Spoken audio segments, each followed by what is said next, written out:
pues el día de hoy estamos con un personaje de talla internacional. La verdad estoy muy contento de que esté aquí. Yo no tenía ni idea ni me hubiera imaginado que esto hubiera pasado en The Rasca, Tripas and Friends. Pero aquí está y espero aprovechar esta oportunidad como nunca. Estamos con un personaje que nació en el epicentro del grunge. Tocó en una de las bandas más importantes de esta corriente, que es Tad, de la ciudad de Seattle. Y bueno, estuvo con muchísimas bandas, compartió escenario con Mudhoney, con Alice in Chains, con Soundgarden, con Primus, en fin, yo creo que con todas, si no es que con las que se me olvidaron, ya no sé ni cuáles más decir. Y bueno, también estuvo obviamente muy inmerso en este género llamado el grunge, que para los que no conocen o lo único que tienen de referencia es a Nirvana, pues hay muchísimas más bandas. Como mi favorita, por ejemplo, es Mudhoney. Creo que es como de mis preferidas. Bueno, con ustedes, sin más ni menos, Kurt Danielson de la banda Tad, para Aguascalientes, desde Seattle. Aplausos. Welcome to the Rasca, Tripas and Friends Show. Gracias. Voy a empezar con unas preguntas muy tal vez sacadas de la manga, pero Kurt, ¿cuál fue la música que se escuchaba en tu casa cuando tenías, no sé, 5 o 6 años de edad? That's a weird question, because there wasn't much music in my family. My parents were much older than me, much older than most people's parents my age. So, like, they're a totally different generation. And it was not rock and roll. It was not pop. It was like music from the 40s and 50s, like Bing Crosby, Nat King Cole. My mom was a big music fan, but she didn't listen to a lot. Same with my dad. They did have a stereo with an 8-track cartridge player. Okay. And I know there was opera also, and show tunes and stuff like that. It's kind of a weird mixture, but I didn't really relate to any of it. And what was important to me was music that was visceral and imaginative and immediate. And that's why punk rock was so important. And when I was an outcast in high school, I got kicked out of school for possession of marijuana. I discovered when I came back to my school after being expelled for 90 days that I was an outcast, that people were polite, but they weren't my friends anymore. I had a few close friends, but most people were like, I was an outlaw, an outcast. So it gave me insight into the mechanics of society, and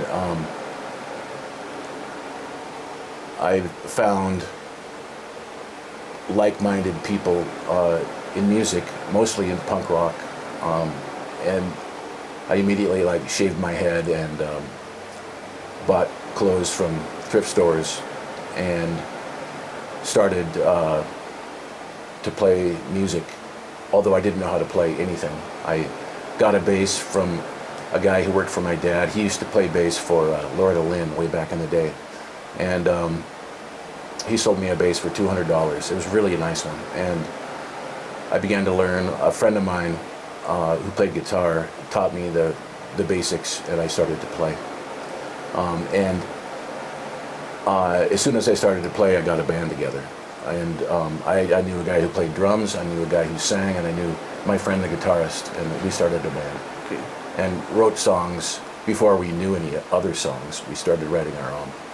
And they were terrible, but it was fun. And I could see finding a path in music that way, because with punk rock you didn't have to have any talent, you didn't have to know anything, you just expressed yourself, and it was that raw, visceral expression that spoke to me, and because I was feeling all this angst and alienation because of being an outcast, it really communicated to me, and it was powerful. Muy bien. ¿Y qué bajo era tu primer bajo, tu primer bass? It was a Gibson EB3, 3/4 length neck. Looks like a Gibson SG, same body shape. And it had like a switch for 4 different tones, 2 pickups. You could have a different combination of each pickup. And it was easy to learn on because it was just a short neck. The neck was only like this long, like a guitar. And it just made it very easy to learn on. Okay. And I played with a pick. I still play with a pick. And it was great until it got stolen. ¿Y fue el bajo el primer instrumento que querías tocar, o pensaste en ser primero baterista o guitarrista, o siempre fue el bajo? Well, like I said, I started a band with my friends right when I got my first bass. And the thing was that nobody played bass. And from my point of view, bass seemed like the easiest thing to play because there's only 4 strings, play 1 note at a time, no chords, well, at least fundamentally speaking, no chords. And it just seemed like an easy instrument to pick up. And I didn't have any time to waste, and so I wanted something that I could get on fast. And I liked it. I was a very anxious person, and playing the bass, I felt more relaxed. It calmed me down. I was obsessive compulsive in the extreme when I was young. So thinking in terms of patterns and notes, and it was like the palette of my mind. It was the way I saw the world. Everything was constructed out of patterns, and visually and sonically, in every way. And I saw songs as patterns. I saw the bass as patterns within those patterns, patterns inside patterns inside patterns. And that's why I chose the bass. Okay. Y en este tiempo que armaste tu primer banda, ¿cómo se llamaba tu primer banda que tuviste? Well, it was called Bundle of Hiss, but first it was called Bold Pandas. I was in high school. I was 17 years old. My friend who sang, also named Kurt, he was also 17, and the other 2 guys were 18. And the first name we had was Bold Pandas. It didn't last very long. Where did it come from? My brother thought it was a cool name. And then about a year and a half later, I was taking classes at a community college, and I was taking a class in physiology, and I ran across this term, bundle of Hiss. It's a bundle of modified muscle fibers in the heart, helps conduct the heartbeat. It's spelled differently. It's spelled like bundle of his, but it's pronounced Hiss, and so we spelled it that way. And that's the name. That's the band that I really learned how to play in, and it's the band that we first did my first CD with and played first live shows with. And we started playing live when I was 17, 18 years old, and we would play in bars, but we weren't allowed to be in the bar until we got on stage. So we'd stand around outside, and when it was time to play, we'd go in there and play. We lived in a small town in Stanwood, outside of Seattle, but we would play in Seattle. De esto, ¿en qué año fue más o menos todo esto? 1978, 79. Okay. Bundle of Hiss used to play a lot of shows. By this time I lived in Seattle, and all my friends were musicians, and Bundle of Hiss played a lot of shows with Green River, Soundgarden, a band called Feast, Melvins, Malfunction, 64 Spiders, a band called My Eye, just a lot of other bands too. I mean, a lot of really great bands.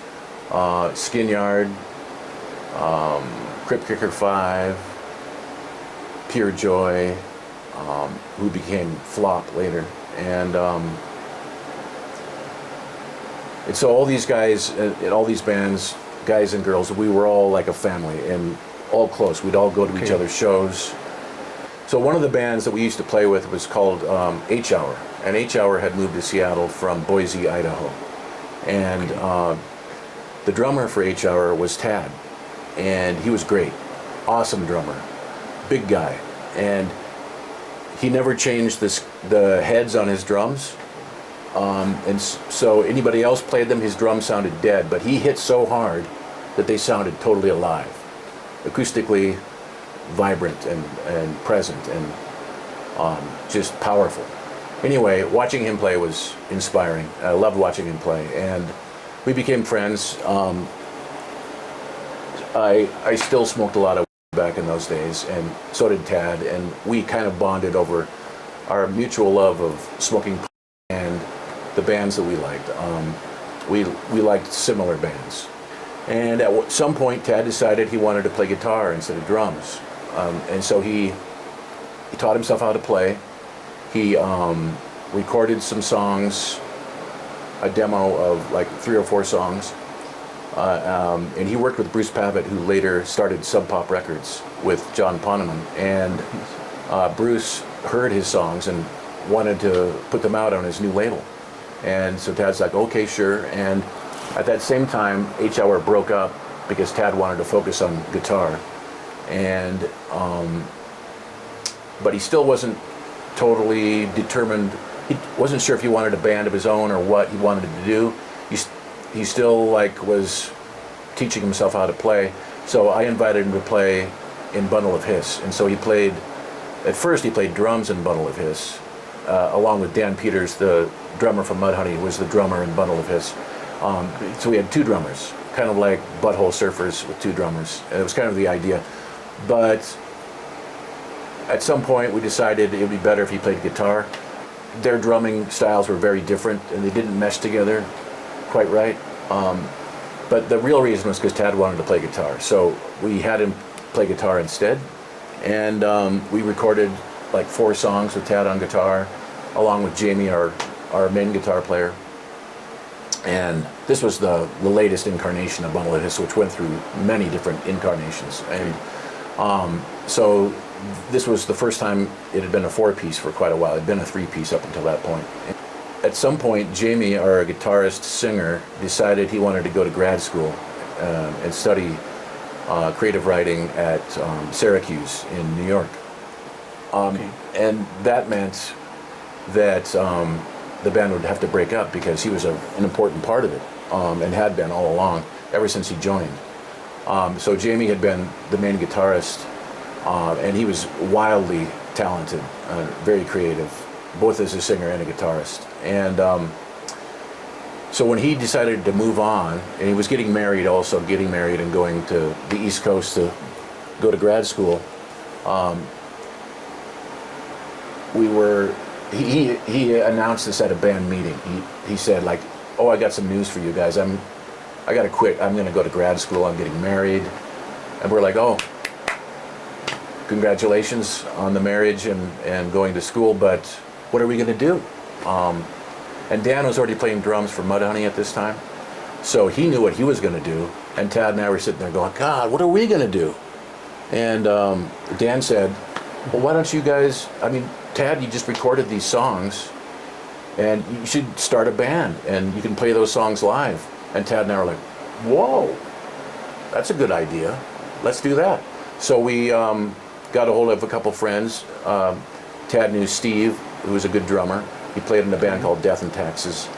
And I knew Gary from a band called the Tree Climbers, which was a band that he had with John Poneman, who later formed Sub Pop with Bruce Pavitt, and a drummer by the name of Scott Vanderpool, who's still a good friend, and I still play music with him sometimes. Anyway, Gary was the guitarist in that band, and Bundle of Hiss used to play shows with them along with all the other bands we played with, and his playing always blew me away. So he was the first one I thought of, and I called up John and I said, John, would you mind if we stole away your guitarist for Tad? And he was like, no, go for it. I'm going to focus on the label, so you're good. And so that was the first version of Tad, and it happened like quickly.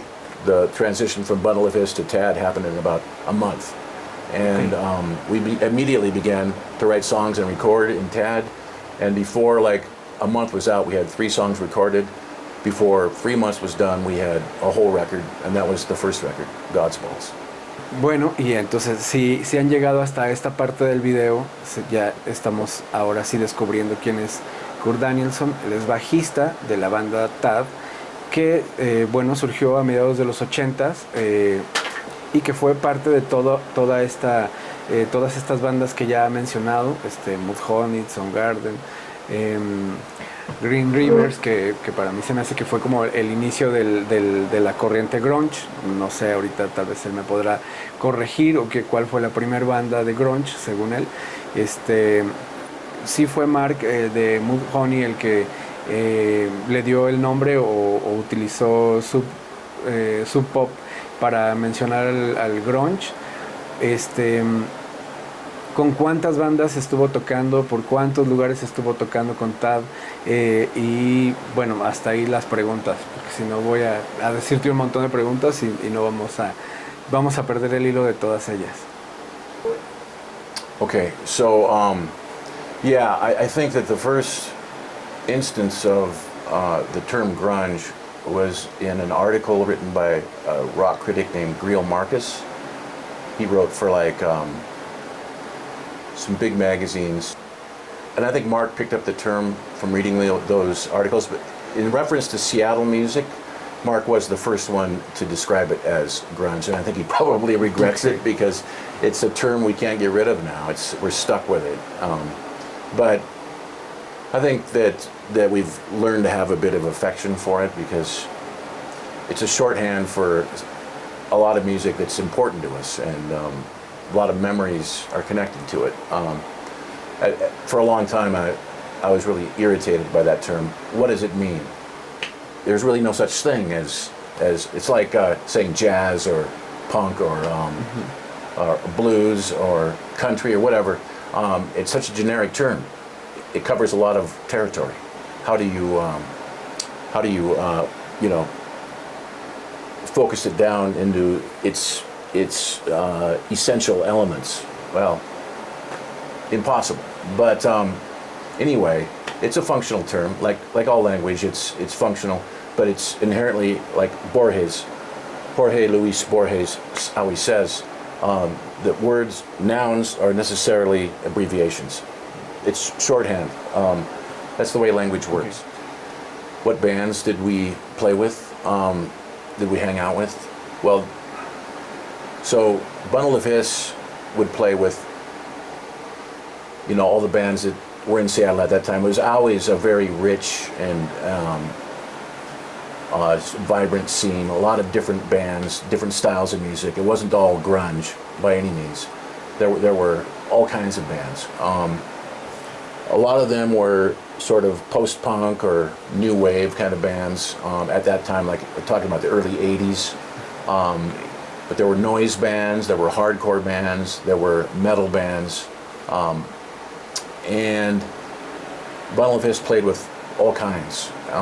Some of them were old school, like post-punk bands. Some of them still exist, or in different incarnations. Anyway, when Tad got together, we were associated with Sub Pop, so primarily we played with Sub Pop bands like Mudhoney, Nirvana, Soundgarden, later Alice in Chains, and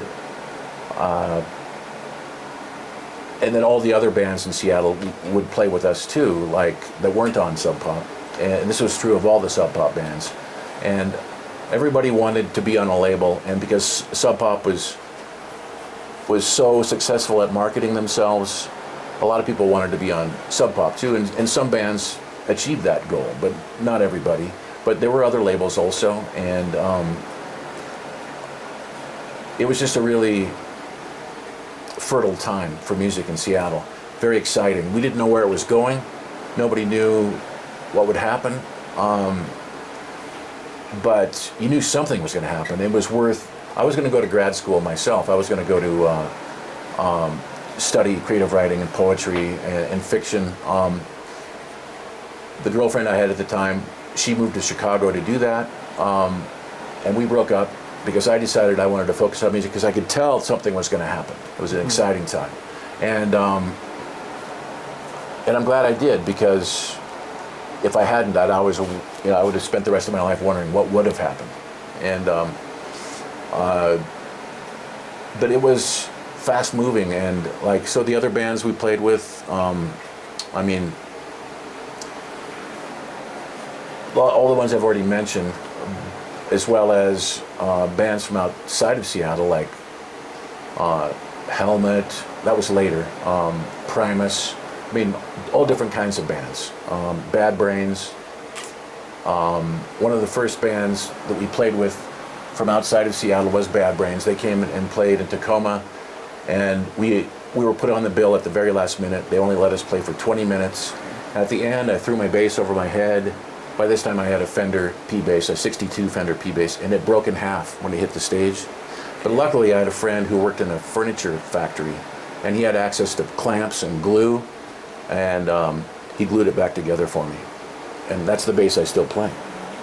Entonces regresaste de Chicago porque sabías que iba a haber como un boom de todo este movimiento, y al final pues qué se siente haber estado en el epicentro de todo esto, pero sobre todo de llegar a ver los alcances que tuvo este movimiento a nivel mundial. Well, it was, at the time we didn't really understand what it was, or how big it was, or how big it would become. Like I said before, everything happened fast, and we didn't have any experience with this. And I mean, growing up, everybody tells you, get a real job. Chris Novoselich's dad used to say, you got to trade those guitars in for shovels, and get a real job. And so there was all this resistance around us growing up. People thought that choosing music as a career was crazy, because no one had ever really been that successful, with a few exceptions like Jimi Hendrix or Ray Charles or the Sonics from the Seattle area. Okay. So what were the chances that some, grungy punk bands from Seattle could ever see any real success? And we didn't care. It didn't matter. I mean, that wasn't the reason we were doing it. We weren't doing it to be famous or to be successful. It was it was our art. It was the way we expressed ourselves. It was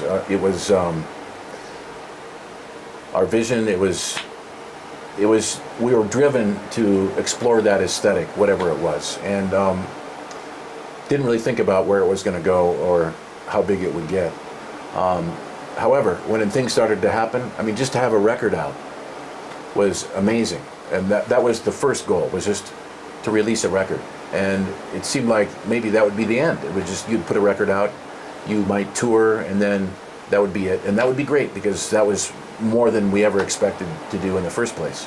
But things continued, much to our surprise. After the first record, there was the second, there was the third. We toured again, we toured Europe, all over the world, and it just kept snowballing, It kept building momentum. When we went to Europe, we got special treatment because we were a sub pop band. So being on sub pop was a huge advantage, and we did realize that. But at the same time, we didn't really understand how much of an advantage it was. And it was only when Nirvana left Sub Pop to go to DGC that things really began to come into focus. Our perspective changed. Like at the time, we all knew that a band like Nirvana was going to be successful, but like within the context of like Sonic Youth or something like that, like they would be sell 100,000, 200,000 records, and that would have been great. The fact that they sold millions of records and were, you know, stars on MTV, that was not really expected. No one really had any conception of what would happen, least of all Nirvana themselves. And I think it took everybody by surprise. But being a family, we're all very happy for our friends that were successful like that. And it was great. And you know, while things lasted, like during the 90s, while Kurt was still alive, it was fantastic. It was exciting. Everybody was always on the road, and if you weren't on the road, you were in the studio, you were recording. It was just a very exciting time. Very intense, a lot of work, but it was fun, it was creative, it was supportive. All the bands supported each other, and it was only when Kurt died that everything sort of fell apart quickly, and suddenly the world moved on to something else. It wasn't about grunge anymore. It was, you know, electronic music or whatever, and the new metal, stuff like that. But looking back, you know, I can see, you know, in retrospect, that it was a magical time. But you were so immersed in it, it was so immediate that you didn't really understand just what was going on. We knew we were lucky that something good was happening, but it was beyond us to perceive what that was. Like our brains were not capable of comprehending what was going on until later. Okay. You look back and you can see, but at the time it was like too much, too fast. Se le subió la fama y cómo pudo, o cómo la controló, cómo la sobrellevó. It's like there were those that experienced, you know, extreme fame, like Nirvana and Soundgarden and Alice in Chains. Wow. But with Tad, we were like of a lesser magnitude, you know, like the kind of attention we got was good, and we were lucky to get it. But our momentum was interrupted because of lawsuits, and you know, we were sued by a cola company, I won't mention who, because of a song of ours that used their name, and a disgruntled former Sub Pop employee contacted them and told them that we were using the name of their product in our song that had to do with drunk driving, and so they sued us, and that had to be pulled and retitled in every subsequent CD that was pressed and packaged. So that was a big financial problem that we had to absorb, and Sub Pop had to absorb. Plus, while that was being redone and remade, we couldn't do anything about it. Also, 8-Way Santa, the whole record, we were sued for the cover on that, which is a whole different story. The people in that photograph did not sign a release form to give us permission to use their image. It was a photograph that was purchased by a friend of ours at a garage sale. We found it at a party at their house, and we're like, wow, this is a great picture. Could we use this for our record? They're like, yeah, sure, go ahead. And we gave it to Sub Pop, and I was like, you know, maybe we should try to contact these people because they might see it and sue us. And they're like, they'll never see it. Nah, don't worry. But they did. And so when those records got pulled, it took Sub Pop like a whole year to come up, you know, to be able to afford to repackage it and put it out again. In the meantime, we lost momentum. So we never reached the kind of fame that these other bands did. We may not have anyway, because our music was meaner, heavier. I mean, the whole thing about Tad was our whole vision was to make the heaviest, most abrasive, meanest, nastiest, most powerful music we could conceive of. And we later on got bored with that and sort of explored other kinds of music and other dimensions, and so it became multidimensional. But at first it was like one-dimensional, monolithic, just bands like Swans, Head of David, Godflesh. Those are the kind of bands that were influencing us at that time, and that's what we were looking at doing. Fetus, Ministry, stuff like that. Wow. But especially earlier versions of those bands. But then we toured a lot with Nirvana, and we got bored with doing just super heavy stuff, so we started writing melodic songs and things like that.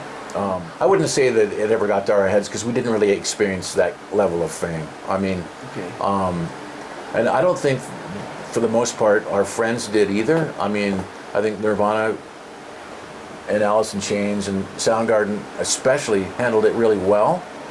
But at the same time, we're talking about very sensitive people, like Kurt in particular, also Chris and Lane, very sensitive, artistic individuals.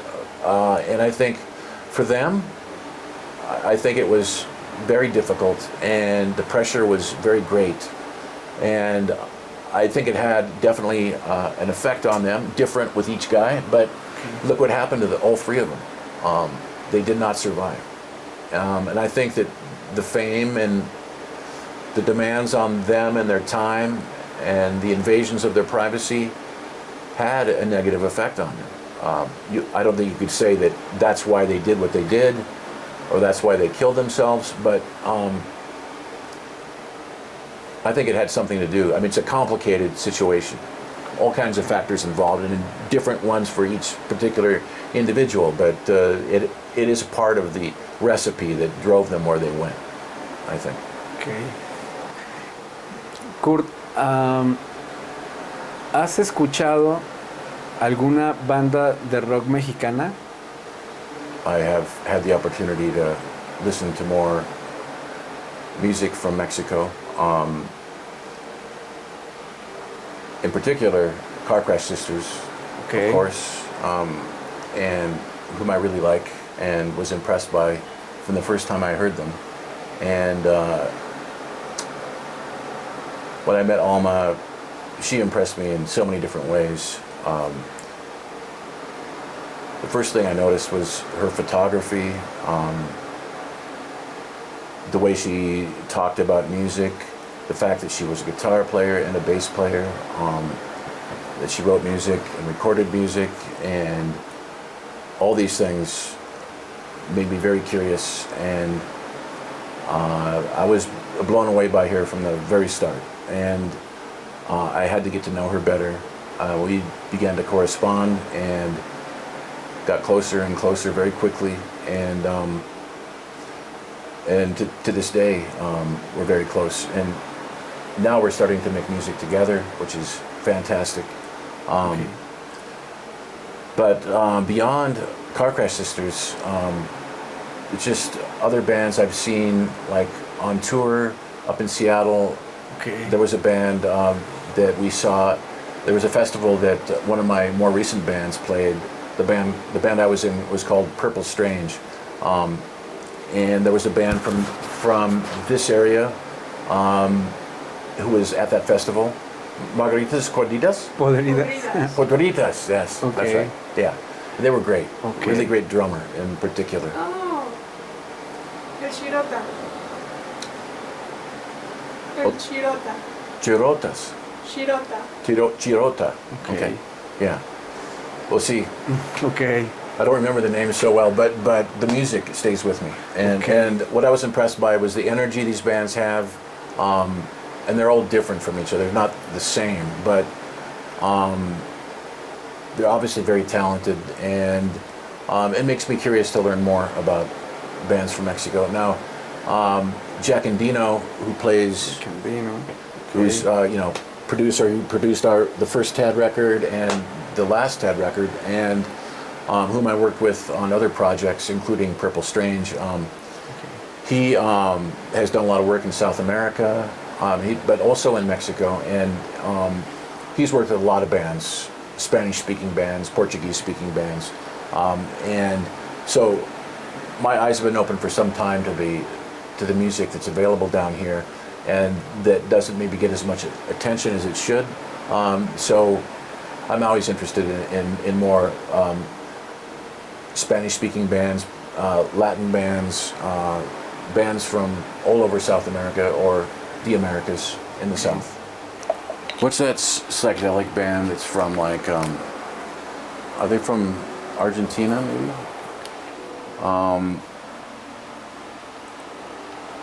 They're from the 60s, but they still exist? Los mutantes. Yes, Los Mutantes, Yeah. ok. De estas bandas, una me da mucho gusto que la menciones porque una es de aquí de Aguascalientes. Y bueno, en Aguascalientes, a diferencia de lo que nos platicas de Seattle, bueno, esto es mi percepción, no quiero ofender a nadie ni que después las nuevas bandas digan, no, ¿cómo crees? Si estamos súper unidos. Pero mencionas una banda hidrocálida que es Car Crash y a diferencia de Seattle, como te estaba platicando, como te estaba comentando, comentas que todas las bandas que mencionaste ya, Mudhoney, Soundgarden, eran una familia, eran como una familia y cuando sale uno les da gusto de que, por ejemplo, Nirvana haya alcanzado cierto nivel de fama para que todos los demás salieran. Pero en Aguascalientes pasa una cosa muy curiosa, de que las bandas aquí, no sé qué es lo que falte para que haya esa cocción de que las bandas salga una y las demás se apoyen. Creo que falta un poco de unidad. ¿Crees que esto haya influido a la unión que dices de que existen las bandas, de que haya surgido este movimiento tan fuerte? Well, Seattle, back in the 80s, in the mid-80s, was relatively isolated. It was up in the corner. A lot of touring bands skipped Seattle. They would go to Portland or Vancouver and not go to Seattle. So in Seattle, plenty of bands did come through. But sometimes they would not. And so it gave Seattle the feeling that it was isolated, that it was like cut off from the rest of the country, because it was kind of out of the way. Also, it was kind of like an island, so to speak. And I think that quality, plus the fact that it's a college town, and also because it's a town that's like a boom town, it's either boom or bust, like economically speaking, it either goes very well or not so well at all. And there's always innovation in Seattle.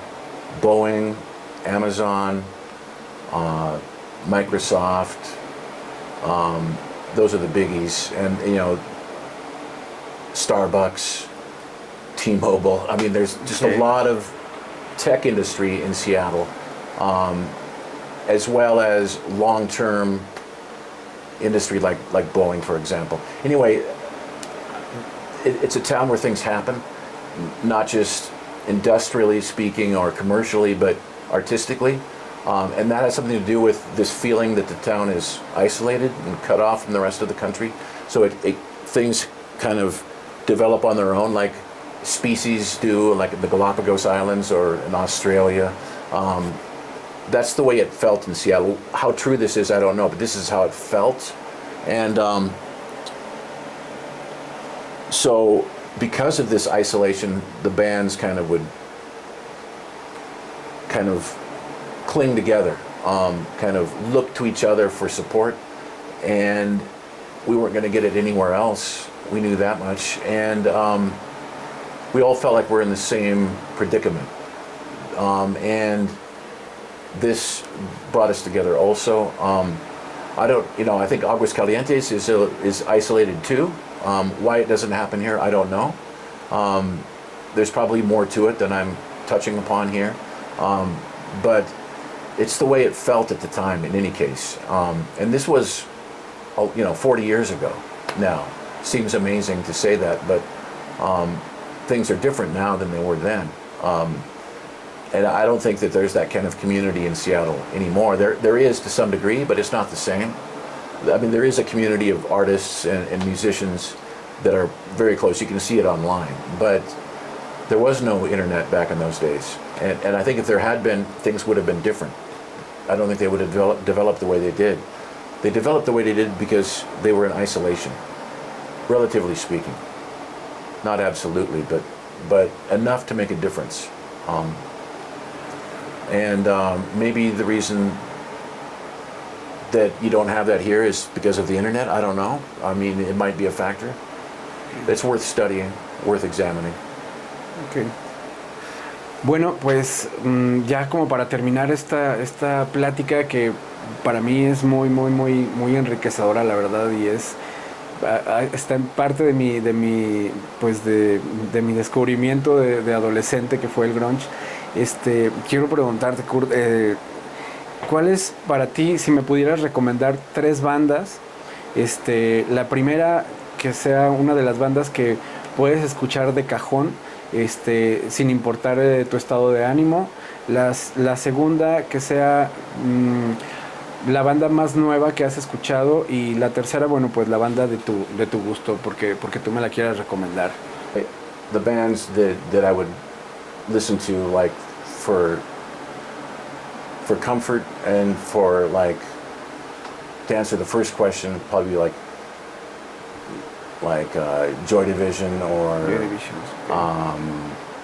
The Beatles or the Zombies or Nick Drake, something like that. And new bands, who knows? I mean, I really don't follow music anymore. I'm really boring in that regard. I live in my own head, and I'm more focused on writing fiction, Okay. Novels, and I think in those terms. I've always been sort of a closet novelist, and that's what I'm focusing on now. So I like the music that I'm working on with Kike and Alma, Okay. and I would recommend that to anybody. The last one, I don't know. I don't know. Tad. Tad? Oh, sure. Yeah, Okay. Absolutely. Okay. Good answer. Muy bien. Bueno, pues muchísimas gracias por estar en Rasca, Tripas and Friends. Muchas gracias. Y bueno, si pueden, por De nada. favor, denle like, compartan. No les cuesta nada darle like, ni mucho menos compartir. Y pues ahora vamos a lo que nos truje, que es la música. Bueno, esta vez yo no voy a palomear, porque la verdad quisiera disfrutar de este momento con Kurt, que pues nos va a deleitar con una rola de Tad. Vamos a eso.